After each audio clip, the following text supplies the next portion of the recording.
Well, welcome back to episode 4 of the No Quarter Given podcast. We are a part of the Bucpower.com podcast network. I'm your host, Jason Powers, co-host Peter Blake. We are down here in Tampa, Florida. Peter, no undefeated season for our 2021 Tampa Bay Buccaneers as the Bucs fall in Los Angeles 34-24. Yeah, not going to happen this year. I didn't necessarily think it was going to happen. Of course, everybody was trying to kind of sell me on it. But at the end of the day, it is the National Football League. And of course, the way you play against the Rams, especially defensively, just not a good day for the Bucs. I mean, offensively, not a lot of turnovers, anything like that. But defensively, you can't get off the field. That was the key. 10 for 15 for the Rams. So on third down, it's ridiculous. Yeah, let's break down the game just a little bit.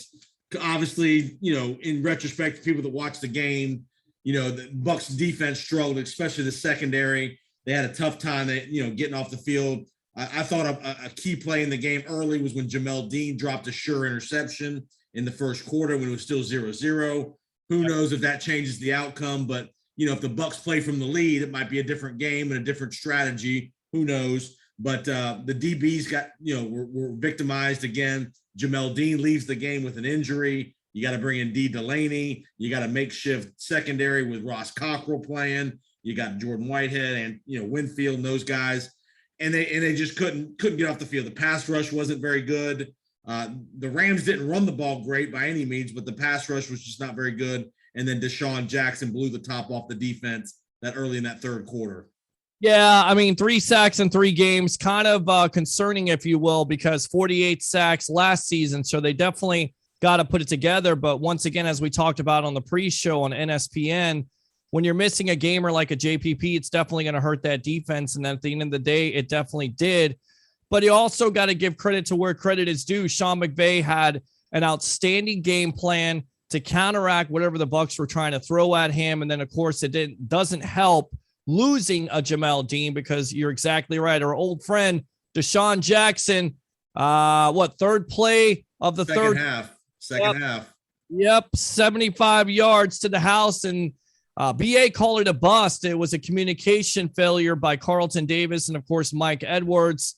And I just knew somehow, some way, Deshaun Jackson would have an impact versus the Bucs, and he did. Leading wide receiver for the Rams last Sunday.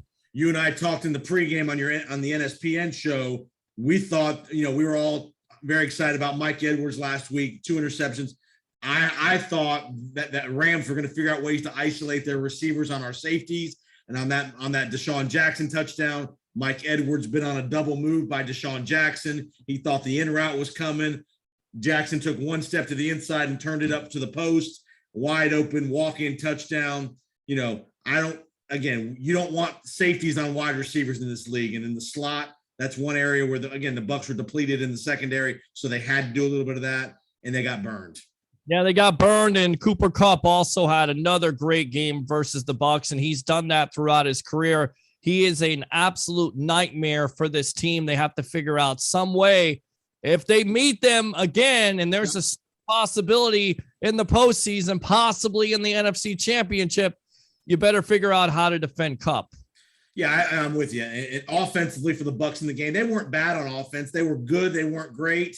No turnovers, which was good. Brady threw for a bunch of yards. Some of those yards were some garbage yards at the end. But the most concerning thing to me, and I know you as well, the lack of a running game. The inability, 1, to commit to it to some degree, and 2, to get any productive yardage out of it. Yeah, when Tom Brady is your leading rusher, you've got a problem. He's a 44-year-old quarterback coming off knee surgery, so you definitely don't want him to be your leading rusher. They have to figure this out, Jason. Is it going to be Ronald Jones? Is it going to be Leonard Fournette? More than likely, it's not going to be Giovanni Bernard because he's hurt. So somebody at the end of the day has to step up. Who's it going to be? Is it going to be Keyshawn Vaughn? You got to have a running game, because if you don't have that balance to your offense, basically, as great as Tom Brady is, you become one-dimensional. Yeah, and the offensive line did an adequate job Sunday.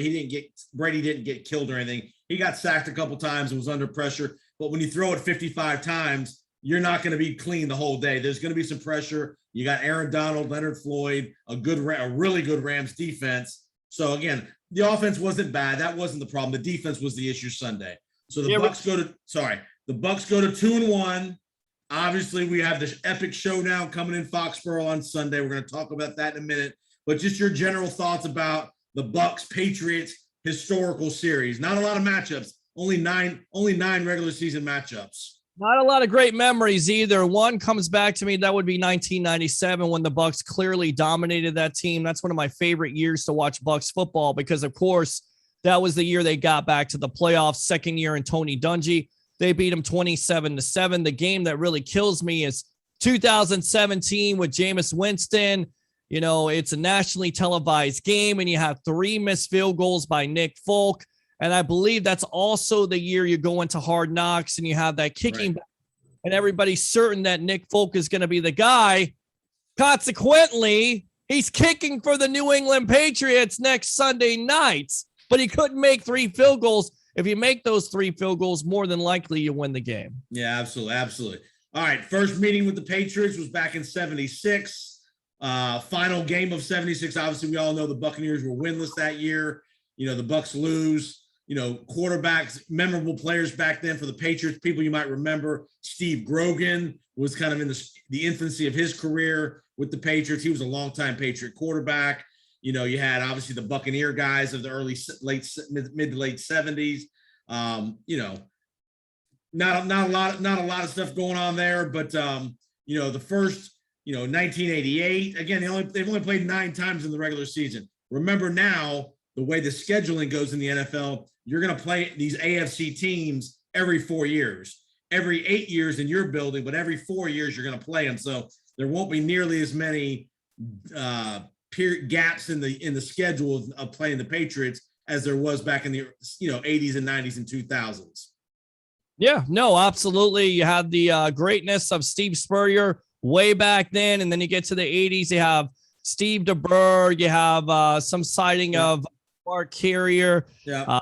Later on with Vinny. I mean, the Patriots weren't a great team back then either. I mean, honestly, they weren't until Bill Parcells, who, by the way, left the Bucs at the altar in 1992. Something like that. Still will not forget it.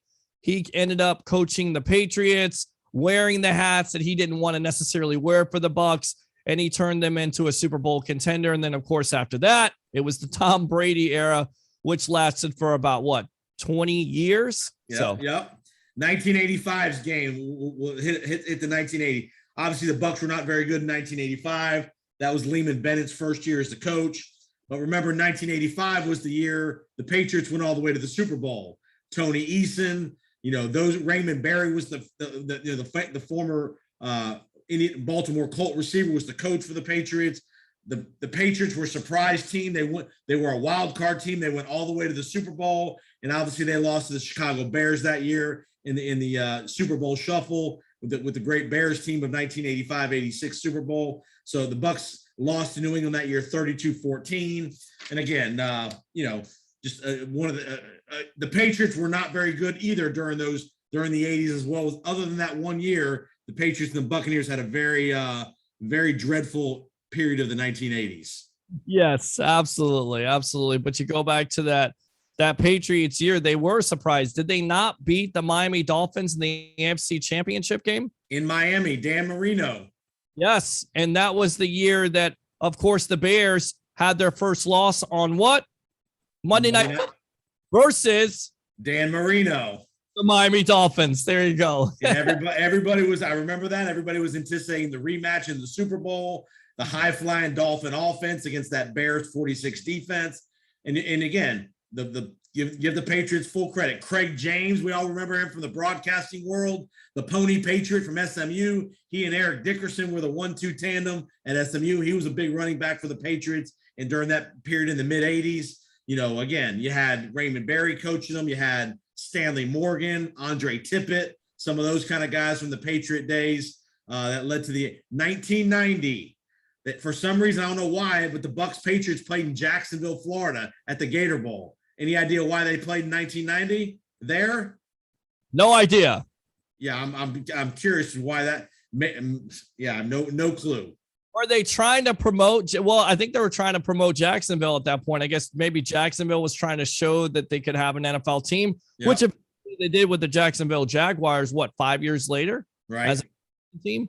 So I guess it worked out. I don't know. They still have problems drawing there. We'll see what happens with Urban Meyer and Trevor Lawrence, but maybe that was the reason why.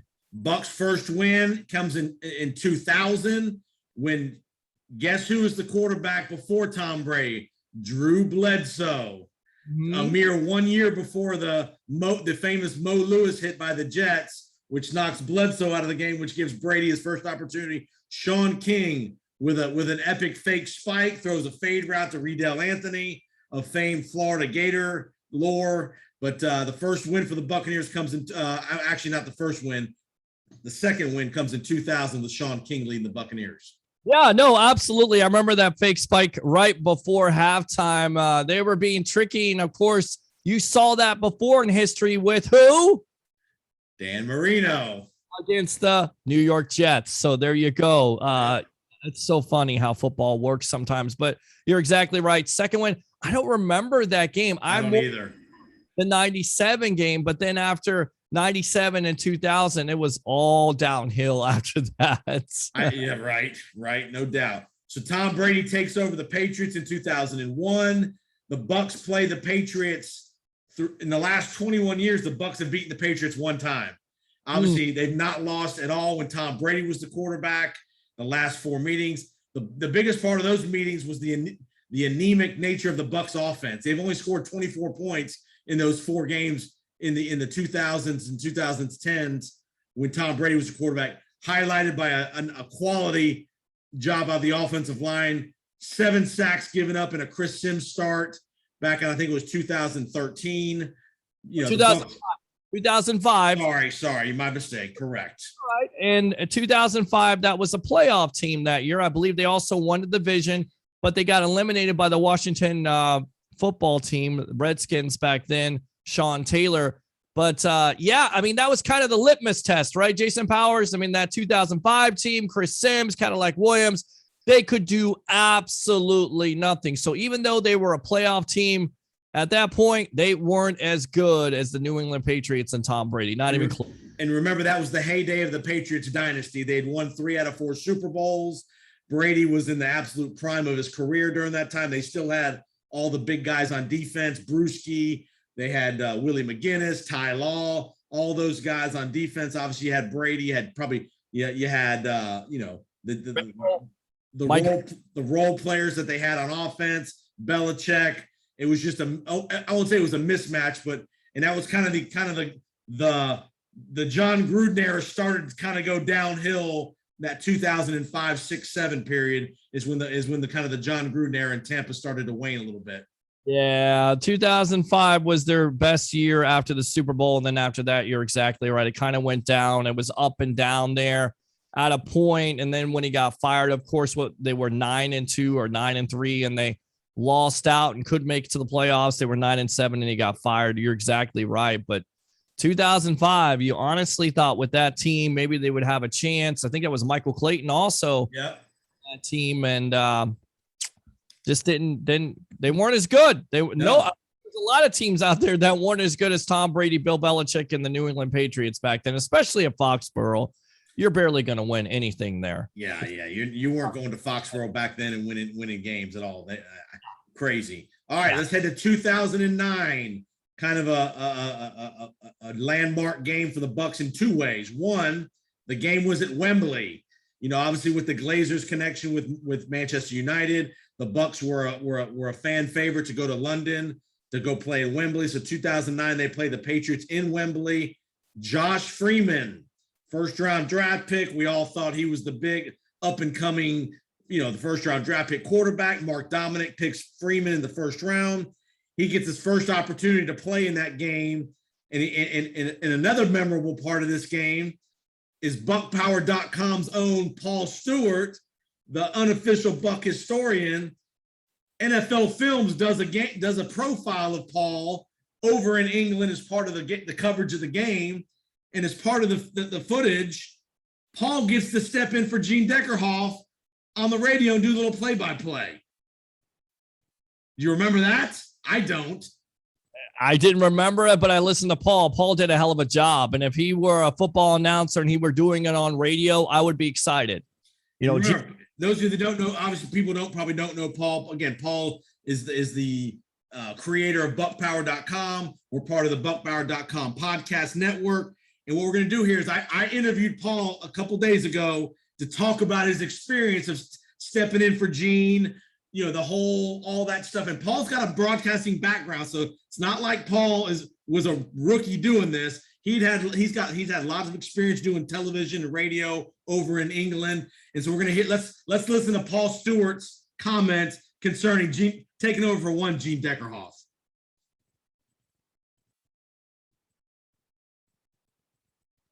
All right, we're back. So you heard Paul Stewart's comments. Very excited about the opportunity. You could tell in his voice he was very nervous. As you heard in his words, he was scared to death taking over for Gene. And he was really doing it in garbage time of the game. It wasn't even the meat of the game. It was late in the game. He was on the air for a couple series. Our buddy TJ Reeves was in attendance there as well. So it's just a cool experience for Paul. And you also got a little insight of what Paul's vision was for buckpower.com, why he created the website that he did, why it's so important to him, and just a great job by Paul. And again, Paul's a guy that's a diehard Buck fan. Paul actually, Pete, I don't think you know this, Paul is actually coming back to the States for the Giants game on Monday night later in November. Nice. Well, welcome back, buddy. And of course, he got a chance to call Josh Friedman's first pass. Yep. So very cool. And he just stepped right in. I mean, you could hear he's a little bit nervous, but then, Dave Moore, he starts to sit down, and I guess Gene took a break and he took over and he was calling the game. And, when you're a radio announcer and you have to be a play-by-play guy, you have to paint a picture. It's not necessarily like TV where you have the visual. You have to paint that picture, and he did a hell of a job. Great job, Paul. And the other part said he was so nervous about too was NFL Films was part of their story about Paul. They had a camera right there in the booth, basically 2 feet away from him as he's doing the broadcast. So I know he mentioned that in his interview about how more nervous you would be with NFL Films sitting right there filming it all while you're talking. I can't imagine. I honestly can't imagine. I mean, I'm in front of a camera all the time, but you got that camera. It's NFL Films. You're going to be profiled. You don't want to mess up. You don't want to stutter. You don't want to mess up on the name. And of course, he called the kickoff and he messed up on the name, but Gene corrected and said, that's okay. He hasn't been there all day long. Right. So he said Sammy Strotter, and I think the guy was Figures at the time, and he got it wrong. And Gene was like, that's all right. That's okay. And I think that's where he kind of calmed down. But you could hear, that soccer influence, if you will, calling it overseas. You could definitely hear that TV experience come out on that play-by-play by Paul. It was great. Yeah, I think you and I are going to get to hopefully meet Paul in November when he comes over. He's coming over for like 6 or 7 days, he said. And so I know we'll at some point during his visit, we'll try to get together with Paul and meet Paul and all that stuff. So he's a diehard fan.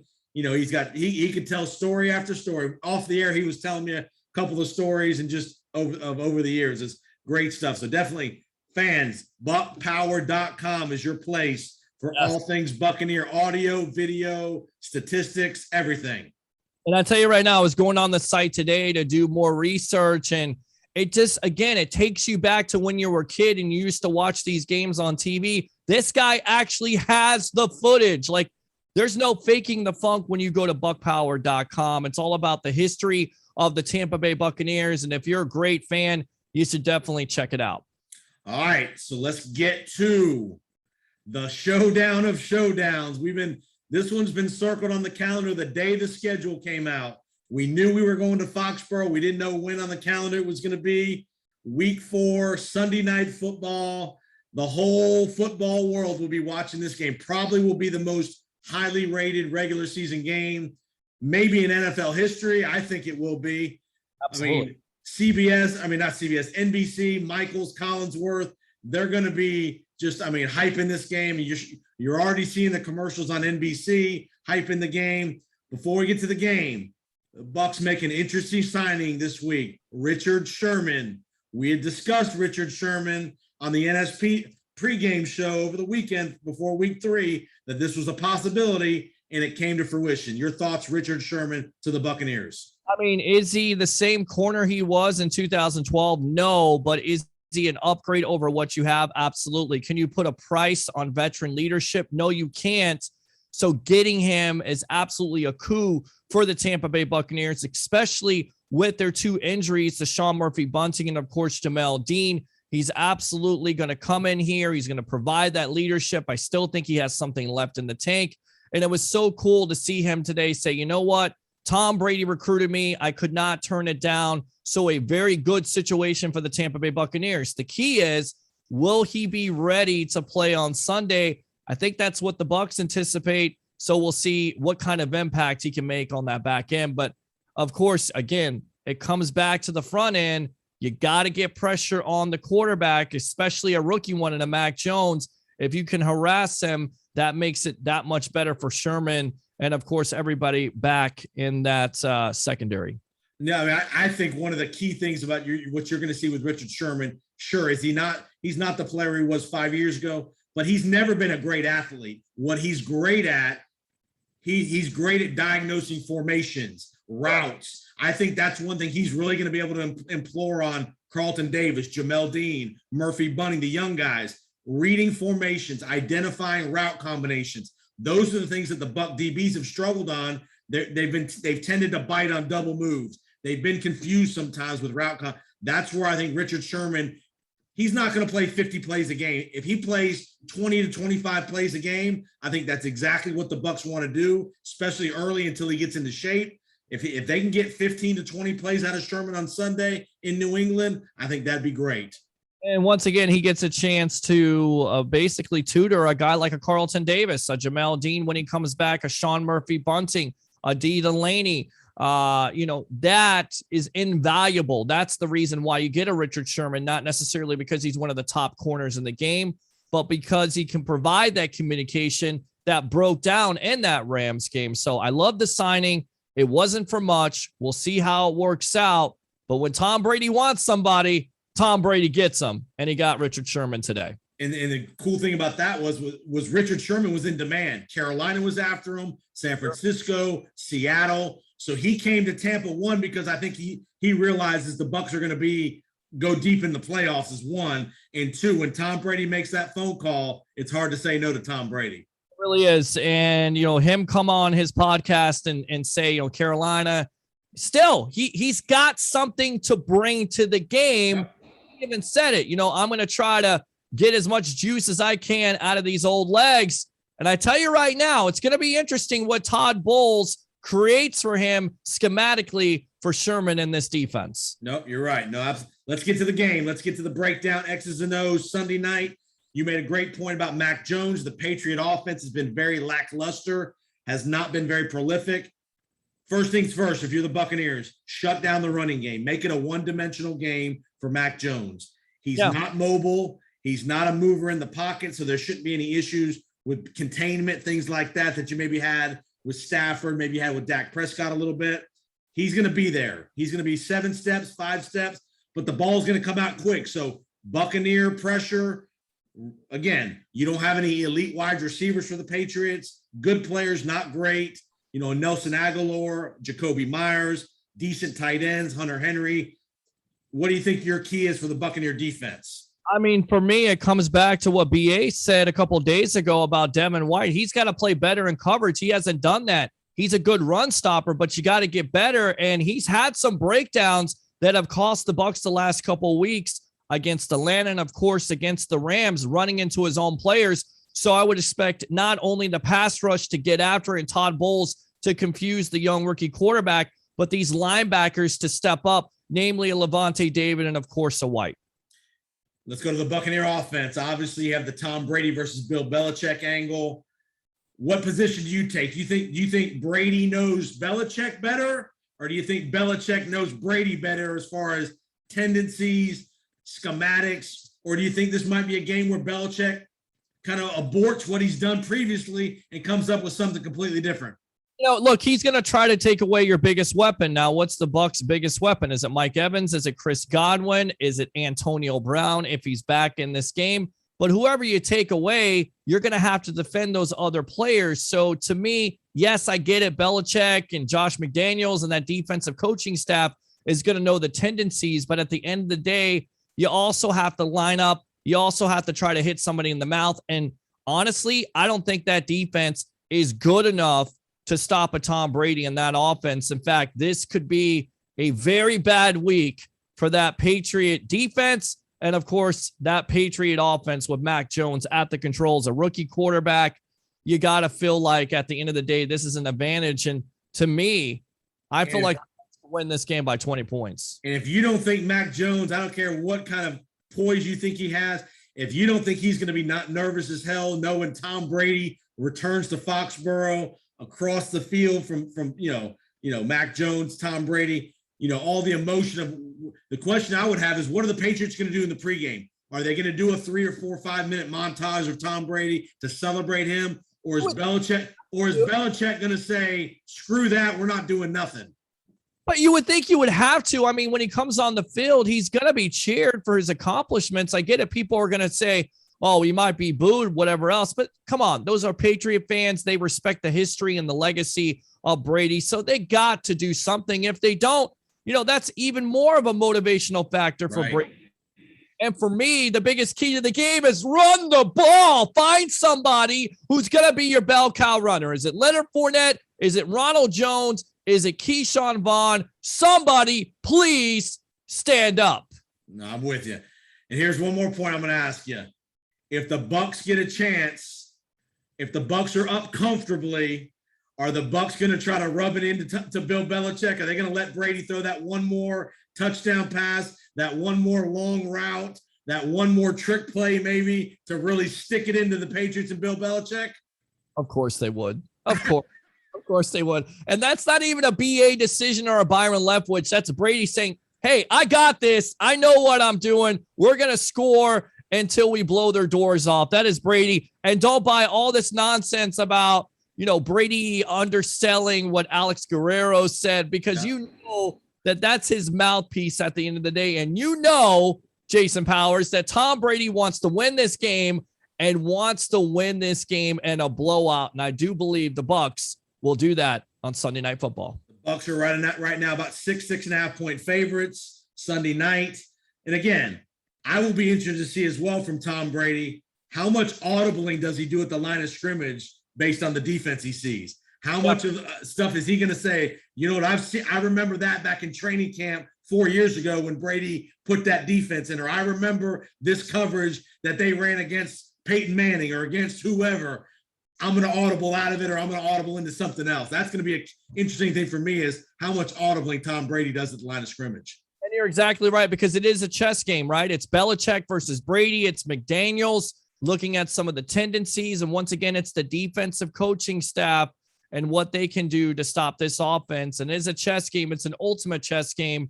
But at the end of the day, it favors Tom Brady. I'm with you. I think the Bucs win by double digits. I think you'll see a 13, a 33-21 maybe kind of game, something like that. I think the Bucs are going to really try to, for Tom. I think Arians and Leftwich are going to be very creative in the play calling this week. Even more. I mean, again, they're not going to be crazy, but they're going to be creative. I guarantee you right now, we're taping this on Wednesday night. I can promise you Tom Brady is drawing up some couple plays that he wants in the game plan this week. Absolutely. And of course, one of the most important things of the night, it's my birthday. So that's an omen in itself. The Bucs are going to win that game, period.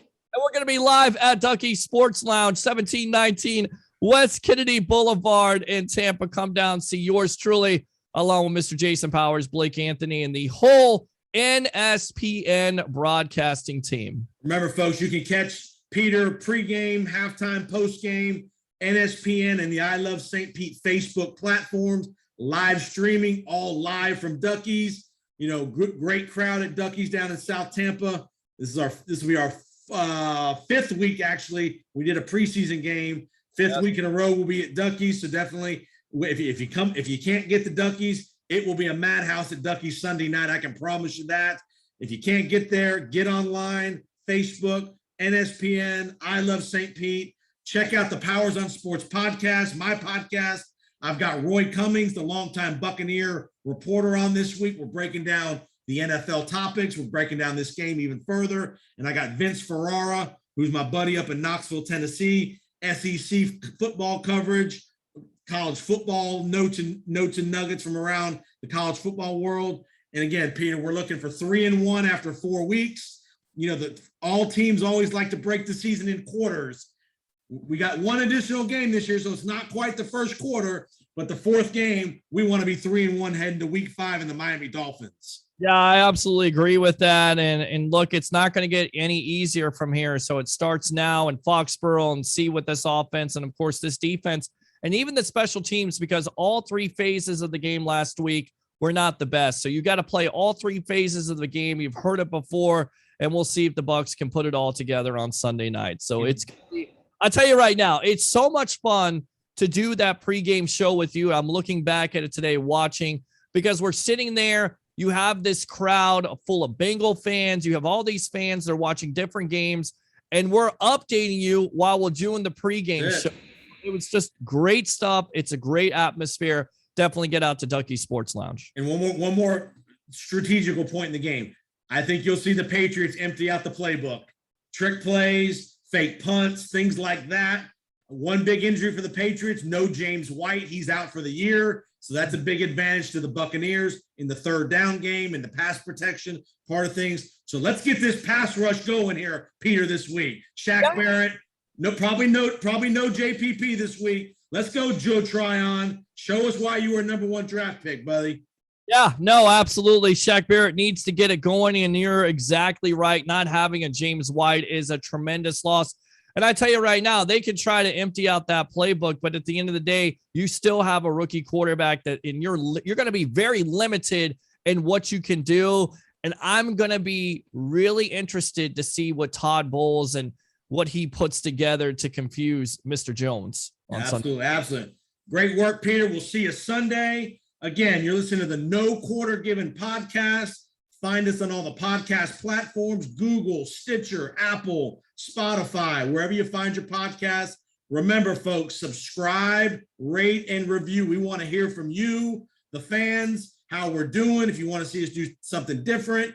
And next week, we'll be previewing the Miami Dolphins as they're heading to Raymond James Stadium.